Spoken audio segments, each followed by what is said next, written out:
I want to start off with chess and a toast to IBK Sports, the birthday. IBK, raise your glass. Raise your glass. Don't be brave. What's in the inside? Happy birthday, my man.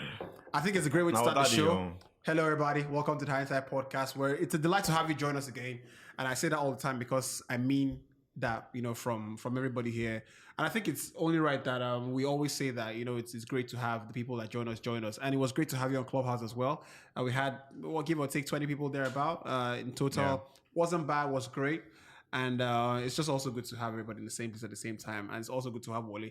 The last time I wore native on this set, you say, no way native again. Why you wear native? No, we don't pass that level now. I said, I won't wear native. The last time why you wear native, the first time we wear native, I say me no wear native again. But you can't wear it 2-3 times. So I be okay. I worn it twice only, okay? You won it 3 times. Twice, I have all the videos. Twice. Okay, I'll check back. Twice. I'll check back. The one yellow and black. The other one, red and something like that. She'll feel the wear native come now. No, I don't know. The only person that's allowed to wear native on this set is Tokwe.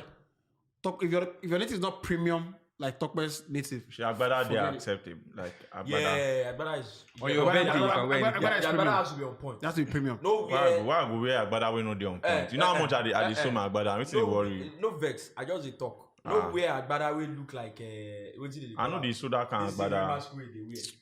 Yeah, they saw Agbada of 100. Let the limelight be on the birthday. They saw Agbada of 150k. So actually, I was going to say IBK, happy birthday, man. Happy birthday to man. Thanks. Happy birthday to IBK. Thanks. Why you call this serious?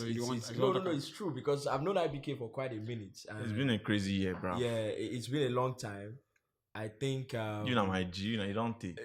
You know the way they say it on social media these days. I know people in the lab with me too. Say of course. Now on folly. That show now. Relax first. Backstory. Relax. Where when I meet? Unilag or where? No, so we're both students of Unilag, but we met on the hustle. Yes. Outside of Unilag.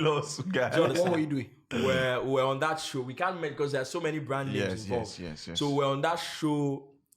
We came as actors, not actual members of the show.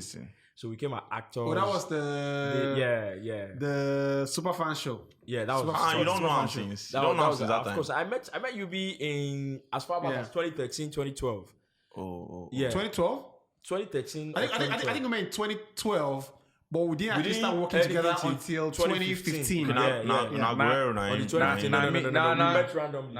me be the last person be that. Funny thing, I actually met you a long time ago as well. No, 2015 we met. No. 2014. In person. No, remember now, Wale. I don't know Wale since, but let me take Wale back. Yeah. So, history lessons, guys. Wale, myself and Wale go way back to when I was in university. I was writing for your blog. Yeah, true. Yeah. We hadn't met at the time. I hadn't met you. When I started writing for you, for the blog, I think we hadn't met even 4 years after. 2 years. I think about 2 years. Hope he was paying you, Sha. No, of course not. Where will they want to see money? You get. Where will they want to see money? Why they bought that time for school? But I was writing. That was in 2013. Yeah, 2013. Yeah. 2013. And it's funny because Tokwe also has a part of this story as well. Funny enough. Yeah, I met Tokwe. So we worked together. We interned somewhere. Yeah. And I think it was meant to be UB that was meant to get a take job. The role. Yeah. But then Tokwe now took. So I worked with Tokwe. We were there for about maybe like 2-3 months. Yeah. And then I met Tokwe again through UB.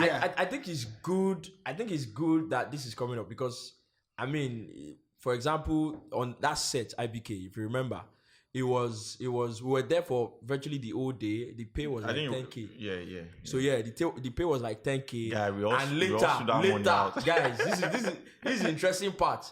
We found out later that the pay was supposed to be like 50K. Yes, but somebody middleman, somebody eroded, somebody and the funny thing is that most of us are there were practically undergraduates. Guys that were. But what it is, I always say that. This is no hard and fast rule. Mm-hmm. But if you go hustle, you go hustle from school. Yeah, you go hustle. I think if you wait till you finish, you find yourself losing a lot of ground. Let me just give you this final gist. I beg. I remember what you just said now. There was my final year, that was in 2014, 15 there about 2014 or 2015. Yeah. I had a carryover in year 5 first semester. Mm-hmm. So that carryover now I want to say we join politics, something my course advisor, the para and all those kind of things. My guys who did your physics go understand. So what happened was that I had to do that course like the second semester. No, it was in year 4. They had to do that course in year 5 because I don't want to get extra year. Normal. Almost. So now they come as I can't see timetable. The timetable we come day. You know, say na carry over now. Nobody care whether you carry the course. Yeah, of course. There was that week I had 7 papers, bro. The year there was one 9 to 12, 12 to 3, 3 to 6. So one of our bros in Lag FM, I'm not gonna mention his name because now senior man. The bros come see me for road, like front of library. Come they say, IBK, I have not seen that time I did in Lag FM. I have not seen you in the studio since. I have not. I can't tell them, see, I can't show my guy. I show my timetable, see, bros. Now 7 papers I get this week. Now he said, guy, go read. Yeah, it's crazy. You was that time I was mad. But there's that. The accuracy at which you tell the story means you've told it so many times. And on that note, I want to start off with saying happy birthday to you. Thanks, because that's important. Yeah. We have to celebrate life. It's been a tough year. And it's funny because I don't know if it's maybe because we're all in the same age range. Are we not? Yes, we are. Not. Yeah. We are. That I've met a lot of people that said, look, it's been a tough year. It's been a tough year, you know, personally and everybody else. But cheers to life and cheers to a nice birthday celebrations. Right then, welcome along to the show once more. Right then, I want us to have a conversation about the reports that have, of course, come out of United in the last 4 days thereabout, and this goes back to Monday's board meeting or supposed board meeting about keeping or sacking Ole Gunnar Solskjaer. And I have to say that the decision makers at the club continue to stun me in, you know, in what reality we're living in. And I say that because the minutes of what we saw in the media on Sky, you know, from Fabrizio and everybody else said, look, you know, they're giving Ole Gunnar Solskjaer, you know, the next game or possibly the next 3 games to prove himself or to win those games. The question is, in what reality is giving Solskjaer the next game the right move? You know, if he wins all those games, or if he wins against Tottenham, does that make the current problems go away? So you go back to football parlance in Nigeria, and I say that a lot. Every time you see them say they want to fire somebody, they say, you know what, giving you a 3-game ultimatum. Right? You know the axe is you know, coming. The 3-game ultimatum, you know the axe is coming. But my question is, if the person goes on to win those 3 games, does that erode the doubts you have about the person? It means that you've seen a lot from the person before those 3 games. So let's say the first 2 years of Ole, right? He was able to maybe galvanize the squad. You know, he was able to sign some players, get in some players, and they were a bit satisfied with that. With the fact that he was able to manage the egos that were giving Mourinho the problem, right? So it's possible that they are okay with him going back to doing that with the players he has now. And that's why they are. For me, I feel like, and I can't quite believe the fact I'm saying this, the problem at United is not entirely Ole's fault. Ole. I think it is maybe 30-40% Ole. And the other end is, you know, the people making the decisions. Because when you look at it, you go back to the fact that big clubs always have, you know, that ambition, that massive, that huge ambition. We want to do this. So I'm looking at United and I'm thinking, what exactly is the ambition? What are you guys trying to achieve? Because off the back of losing to Liverpool, you know, there are losses that you can take in isolation. But there are losses that sums up, you know, everything that has gone wrong over the years. I think the Leicester loss was actually bad, but because they bounced back against Atalanta a few days later, the spotlight wasn't on that game. But that game was actually very bad. I agree. But this is a part of that Liverpool loss that I don't think anyone has talked about. They lost the game, it was 5-0. Quite all right. But the manner how the loss came about, that's where you have to question the manager one. You have to question the people making the decisions. Because whether we like it or not, Ole came in, naturally, I'm always, you know, let's have some sympathy, let's cut this person some slack. But I have, you know, a little bit less respect for someone that's not as graceful when they are doing well or when they have some success. Ole was the guy that came in and made very sure that he mentioned the fact that second place wasn't good enough for United. He made very sure that he mentioned that. So gave the guy that did a job before him no respect whatsoever, no regard whatsoever. So the same person is here. You know, I think they're 7th or whereabout on the league. Yeah. So I'm thinking, like I said before, the manner with which that loss came about. This is a guy that against big boys, naturally since Ole has been at United, he would sit back and hit on the counter. So what informed the decision to go and press Liverpool? To go and press not just anybody, Liverpool. I think that, yeah, I totally agree with Rufai in the sense that, you know, when he says, naturally, before now, I think United's problems are 50-50, right? Yeah. The people that run the club and Ole, right? But the truth is that when it gets to a stage where you want to fire a manager or you say that this manager doesn't deserve to be here anymore, it is because you have seen clear evidence that this guy cannot take his club forward. So let's even bring in Ronald Koeman into it, right? Who's been fired at Barcelona, by the way. So he's had it coming for quite some time, right? The club know, not today, not last month, that we're going to fire this guy. This guy's not going to be a long-term guy, right? But because we probably don't have someone to step in at the moment. Yeah, it's not even about stepping in. Just hold on. It's not about stepping You in. know, let's give him a bit more time. The season is just starting. You know, it was a tough year last year for everybody. The fans are back. Let's see if all the factors are complete, we can ride on that. In doing that, they've also been sounding out guys. You know, sounding out Xavi, sounding out Roberto Martinez. Yeah. I mean, someone even mentioned Pirlo at the time. You know, and all these guys, right? And I have to say that Barcelona are one of the most wrongly run clubs in the world, right? As it has been proven. If Barcelona, who are very badly run, have more balls to make a decision when they think they've seen enough and not look like they're almost like because when I look at United, somebody's scared to fire this guy. It's almost as if there has been a dereliction of duty or responsibility. It almost feels like nobody has the nuance to take hold of the situation and say, you know what, I'm going to fire this guy and I'm going to be responsible for that. I think there are powers so it feels like because it feels like every time you give someone a 3-game ultimatum, that one or two things comes to my mind. I feel like you're saying it's either you have a sentimental attachment to that person, yes, or you want to let them off lightly, right? So you're saying so it's not we'll give you. So it's not sudden. We're going to give you 3 games. If you don't do well in 3 games, then rather I take that back.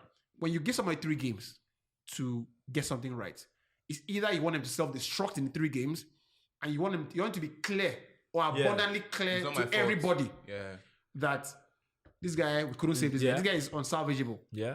Or you have a sentimental attachment to the guy. You want to make them in this case. I think it's sentimental. And this case, you think it's a sentimental attachment. Yeah, exactly. They're like, you know, let's give this guy some time. Let's see if he does it.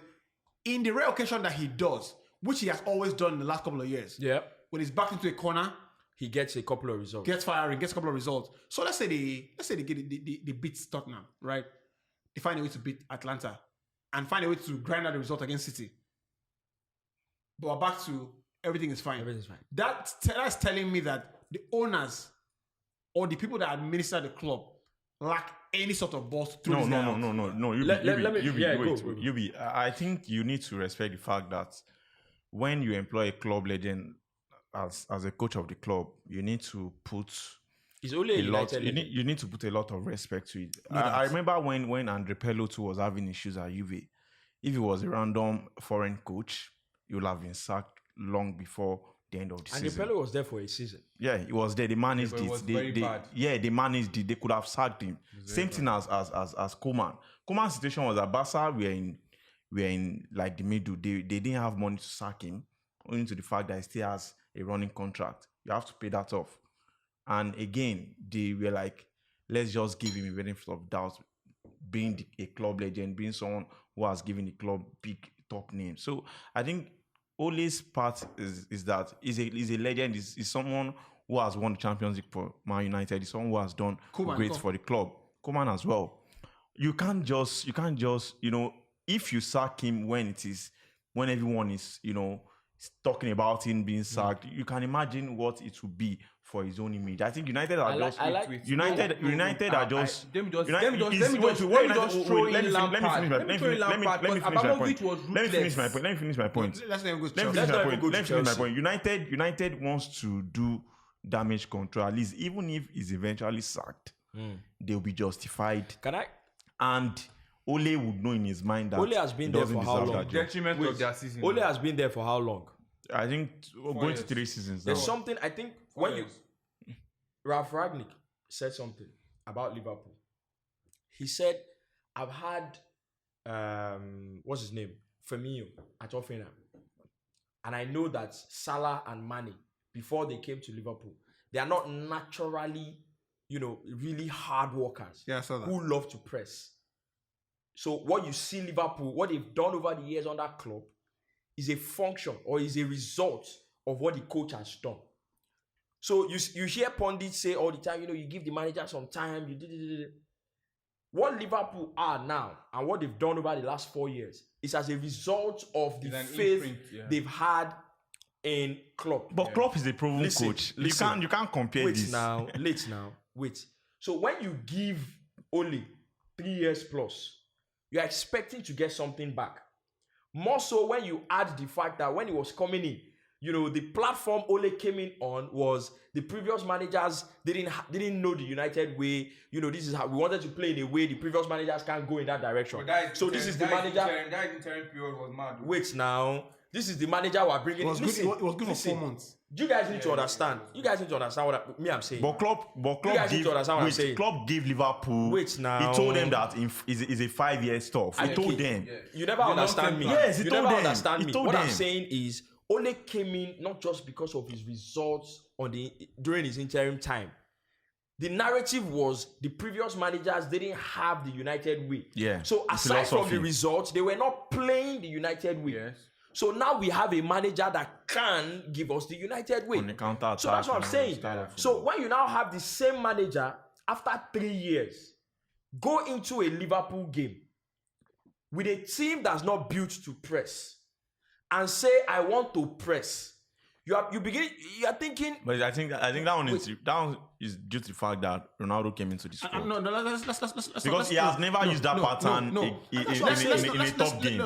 He has never used that pattern in a top. That's how I was surprised in that game. We're not going to do that because I think he's making a flimsy excuse. You understand? This guy doesn't. And this is dragging. If you go in that direction, you are dragging us to analyze Ole off of one result. You understand? And the point I'm making is that I don't care about the Liverpool result. Personally, I said this 3 years ago when he was hired. The funny thing is that myself and Rufai were at the same place when he got hired, right? And I said, look, what everybody's doing now is chorusing in. A few of us said it early enough.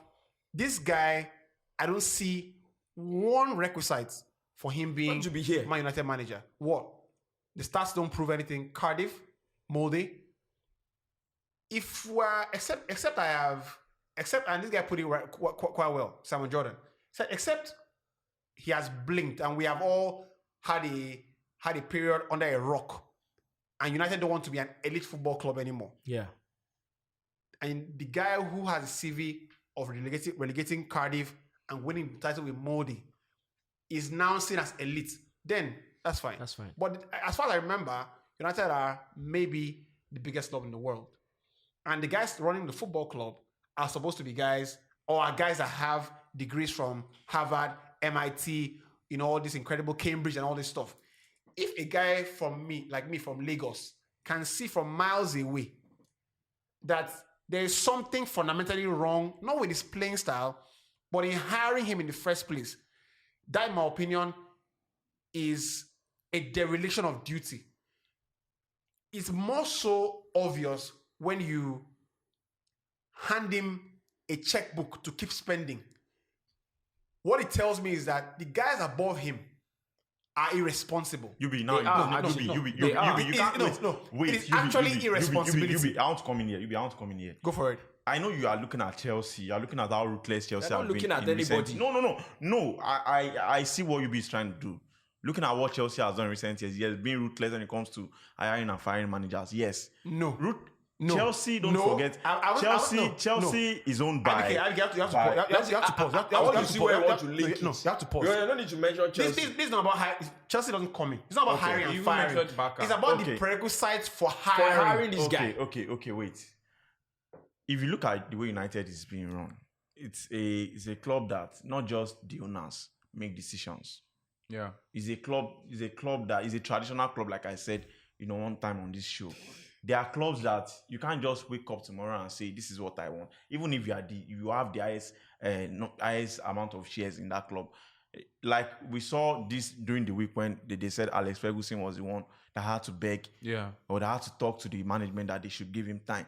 If it was a club like Chelsea that is being owned by a man that wants success for, if you get business, me get Ole as coach, guy, I'm not gonna lie, you cannot own a business personally and have a coach like Ole stay 3 years and not win anything. I think you can't really blame the management. You have to blame the fact that the way United is being structured, there's a level of hierarchy that the owners of the club can't even make a decision. Fine. No, I think that Yubi, sorry. Go for it. I think I can understand what you're trying to say, but I disagree. Because I saw what happened to David Moyes. So respectfully, but respectfully. No you get. I saw what happened to David Moyes. I saw what happened to Louis van Gaal. And then Mourinho. Van Gaal, Mourinho, these are proven managers. Club legend, bro. Do you understand? You missed that point. No. Listen now.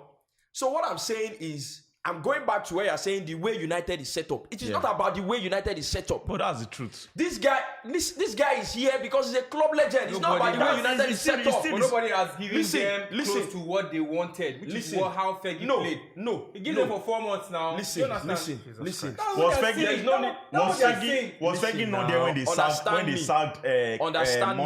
Was Fergie not there when they sacked Mourinho? Here's what I'm saying. Was Fergie not there when they sacked Mourinho? Why is he now begging now? Bro, you are saying that the way United is set up, yes, they can't just make any decision. Is the reason why they can't sack or they can't. The owners are just going. Disagreeing with. I am telling you that but you cannot disagree. Close to how Ole has played. Who has played? What do you mean? Who has played? So I'm saying that for the first 5 months that Ole was there, yes, you would agree that United were playing. No, I don't agree. I don't agree. No. Come on now. Since Ole has been at United, there has always been counter-attack football when it matters the most. Exactly. So who has played in that manner since Fergie? No, but Mourinho was there. I was playing. They said it was boring. It was counter. I don't even think that's the answer. Have you seen the win ratio of United's managers since Ferguson retired? Yeah, Mourinho is still, I think, 58%. You see, that's why I'm not even going to the win ratio. And this is something. Let's even forget that, because we need to progress the conversation. This is something I have a problem. I think that one of the problems of society now is revisionism, right? And how we rewrite how things were even before our very eyes. I've been a United supporter for at least since 06, 05, right? 05, 06. Right? I'm not gonna suppose to say I've been supporting United since. I didn't watch it. I didn't watch treble, right? Because of course, consciousness. I watched the game, but I can say consciously support the team. 05, 06, right? That's fine. And in my small time watching United, I have seen games where we played absolute rubbish. Okay. We were deplorable to watch. Okay. Not once, not twice, not 10 times. Okay. Matter of fact. But you win the game. There were lots of times where we played very badly under Ferguson. The idea now that the club have always, on every single occasion, played adventurously. That's a gone big forward. fat lie. It's a big fat United lie. under Ole were a very effective team. Not necessarily. Yeah, so let's go back to what tipped Pogba to leave the club at the time. We played Arsenal. Mm-hmm. Ferguson played 8 defenders on that day. 8 defenders. Raphael was in midfield. Yeah, but I watched that game. They didn't play as defenders, by the way. They attacked and they scored 2 goals in the first half and they subbed them off. Wale, understand. No. See, I'm not saying. See, we're not talking about the number of goals we scored. What scoreline we played that day? It was 2-0. 2-0 against Arsenal. You guys are even changing. Hold on. The point is that there were too many times when we played defensively. You get to 2 things. You understand? No, with too many times. Okay. I can tell you for free that United beat the people they could beat comprehensively. That's what we did. If we met Newcastle, we beat them black and blue. But why did you try to match Barca in that final? Okay, relax. In the 2 finals we against Barcelona. The 3-1. Listen now. Except you're telling me United is more than me, which you don't. But the 08 final, Chelsea outplayed us. Yes, right? yeah. We won that game by a stroke of luck, which you need. Yeah. In 09, Barca outplayed us from the beginning of the game to the end. In the second game in 2011, 3-1. It's 2011 one. Yeah. What we should have done is defend. Yes. So every time we tried to be headstrong, when we clearly knew that the opposition was better than us, we beat black and blue. Yeah. What does that tell you? It tells you that Ferguson was not smart in 2 finals. And I'm one of the people that will tell you that this is not heresy because it sounds like one. If Fergie were a bit more humble, in one of those 2 finals, Barcelona. Probably beating Barcelona for one of those finals. It goes back to the point. Relax. It goes back to the point. Relax. It goes back to the point. Relax. The point is that even in his book, he admits that he should have played a different way, right? So if the king of so-called adventurism, if there's any word like that, admits that there were times should have been more pragmatic, and the minions on social media now come on and say this guy was always. That's not true. That's not true. For most parts, he was like that. That's not true. For most parts, he was like that. And Ole, when you are at a club for 26 years, for 26 years, the lines become blurred. More so when you win that many titles. No. But I am telling you that Ferguson was not always adventurous. Ole also is not always adventurous. When Ole plays big teams, matter of fact, Ole is never adventurous. Exactly. Why would United play Burnley and not be adventurous? Why would they play Burnley and defend? Why would they play Crystal Palace and defend? Why would they play Newcastle and defend? When we know who you are truly as a manager is when you play those games that matter. But Ole plays well. That's when Ole plays well when he plays those guys. I want to progress this because I see like he only does this defending and counter against a top side. Let's progress this. I want to talk about he's a top manager. Another thing I want to talk about is him losing the confidence of the players, and I think that Pogba has denied that. I honestly don't think he has lost the confidence of the players. I'll tell you why. As top football players, I think that as top football players, when you go into a football game or you go into a project, whatever it is, and what's that? Your phone. Right. You go into a football game.